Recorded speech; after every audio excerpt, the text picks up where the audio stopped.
Now you were drawn to radio through all the benefits that radio has. A lot of the small businesses out there now either on the fence or thinking about their own business in terms of, what should I do? How do I get more customers through the door or online to inquire? Tell us a little bit about your experience with our teams in terms of getting the right message to the right audience and just using the power of radio. Yeah, well, look, I really in Purple Bricks, it hammered home. Okay, it was like, I described it to everyone now, so it was like turning on a light switch, and then when Purple Bricks shut down, it was, done. Yeah. We had a strong team on the coast. There was 8 of us. Yeah. So the radio had to provide, what we were gaining obviously was leads and getting more living rooms to go and sit in and talk to people. That's what it was all about. Mm-hmm. The success of it compared to the expense of the other mediums was tenfold. Yep. Absolutely tenfold. Mm-hmm. And because of the reasoning that when we targeted the radio campaigns, we had the breakfast reads, we had them in the car on the way to work and in the car on the way home from work, and that was the market. Mm-hmm. And it just hit it 100%. Mm-hmm. We increased, I think we were averaging around about, for the whole team, around about 20 appraisals per month, and it went to 46. Yep. So you got a 100% plus increase. Now, it was your first sort of big foray into radio. Mm-hmm. Tell me a little bit about what drew you to our team to work with, and and again, this is more from a tips and suggestions point of view for the other businesses out there who aren't advertising at the moment.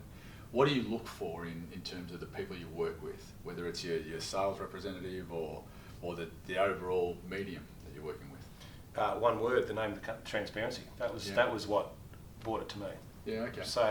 So first knew Ash through outside influences, and then she obviously introduced me to Jules, and then Jules to yourself, and then the relationship formed from there. Yep. So and from that, with all the other companies that I've got now as well, looking at it across the board, like blanket, and I don't think I need to shop around. I don't need to have a look for anything, because I know I'm getting the best deal that can possibly be done at that point in time.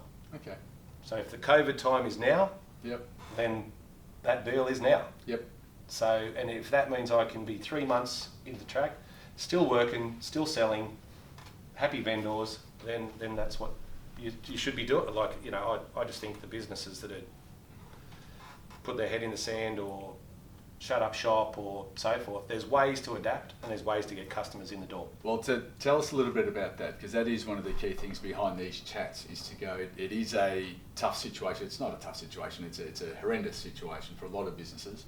But there are businesses there, and we've had a chat about this earlier, where they have shut their doors in a way to close their eyes and say, hey, listen, we'll be back when all this is over.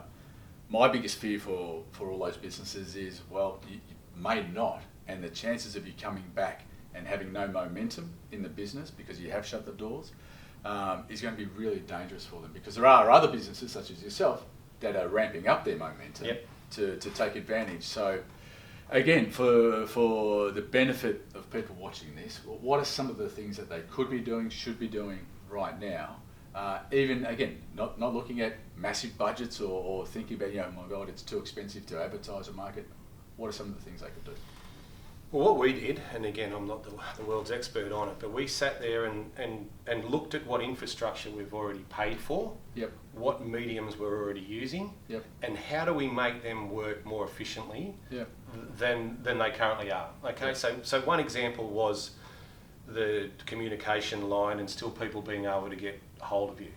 And all of us, every business has spent 90% plus have spent a lot of money on web pages.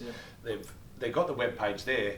People come through the other advertising mediums of the radio and so forth, but they all end back at the web page.